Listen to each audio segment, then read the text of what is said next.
নমস্কার বন্ধুরা, আজকে আমি আরও একটি নতুন ভিডিও নিয়ে চলে এসেছি। আমাদের এখানে এটাকে কান্দা বলে, মানে কাঁচা কাঁঠালকে ছোটো অবস্থায়। তো এই কাঁঠালের একটা নতুন রেসিপি তৈরি করব। আমি প্রথমেই কড়াই নিয়ে নিচ্ছি তেল।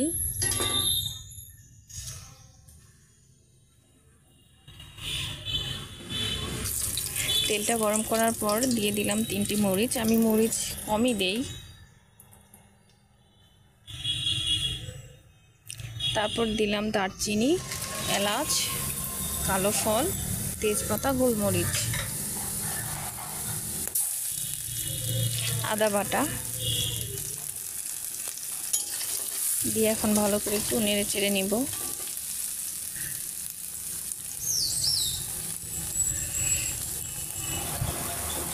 একটু ভেজে নেওয়ার পরে দিয়ে দিব জিরে,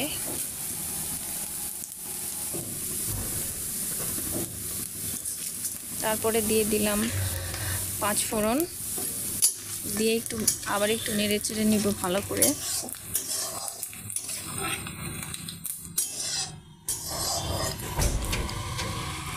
ভালো করে নেড়ে চেড়ে গরম করে নেওয়ার পর এখন কাঁঠালটি এইভাবে আমি নিয়েছি কেটে, তারপরে এই কাঁঠালগুলো দিয়ে দিলাম।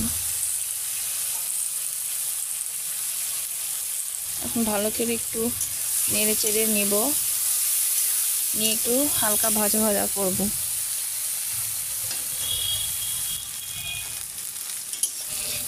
হালকা একটু ভেজে নিয়েছি।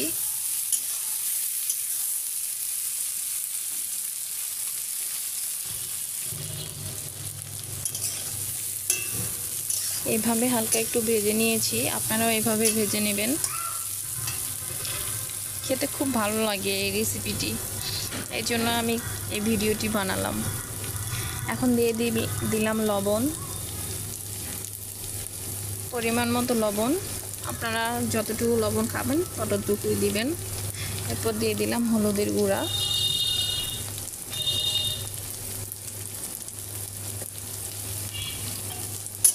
তারপরে আবার একটু নেড়ে চেড়ে দিব।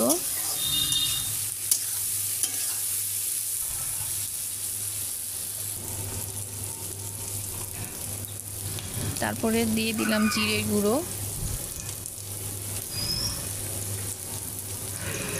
দিয়ে দিলাম ধনিয়ার গুঁড়ো,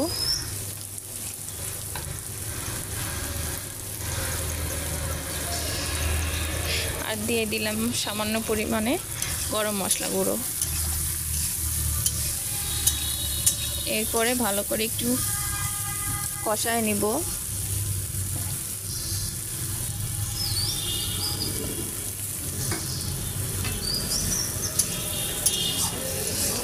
চুলার আঁচটা এই সময় মিডিয়াম থাকবে, বেশি জোরে থাকলে মশলাটা পুড়ে পুড়ে যাবে, তখন স্বাদ লাগবে না। মশলাটা কষায় নেওয়ার পরে দিয়ে দিলাম জল। এখন সেদ্ধ করতে দিব।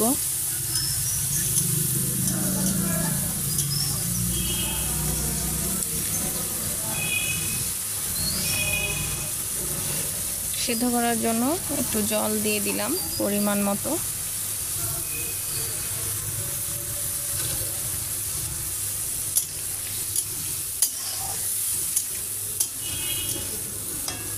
একটু ঘেটে নিলাম, তারপরে ঢাকনাটা দিয়ে দিলাম। ঢাকনা দেওয়ার কিছুক্ষণ পর পর একটু করে নেড়ে চেড়ে দিতে হবে। জল অনেকটাই শুকিয়ে আসছে, দেখলাম যে কাঁঠালগুলো সেদ্ধ হয়ে গিয়েছে।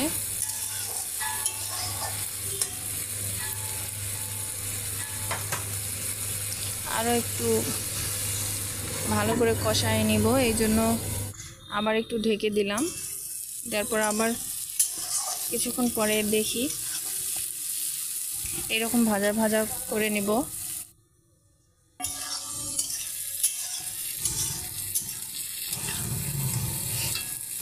কালারটাও সেই সুন্দর আসছে, খেতে বেশ ভালোই হবে মনে হচ্ছে। এখন দিয়ে দিলাম মাছ। আমার ঘরে দুটো মাছই ছিল, মাছের পিস ছিল, এই জন্য দুটোই দিলাম। আপনারা চাইলে বেশি দিতে পারেন। দিয়ে ঢেকে দিয়ে আর একটু কষায় নিব। এইভাবে মাছ দিয়ে কষায় নেওয়ার পরে তরকারির স্বাদটা আর একটু অন্যরকম হয়ে যায়।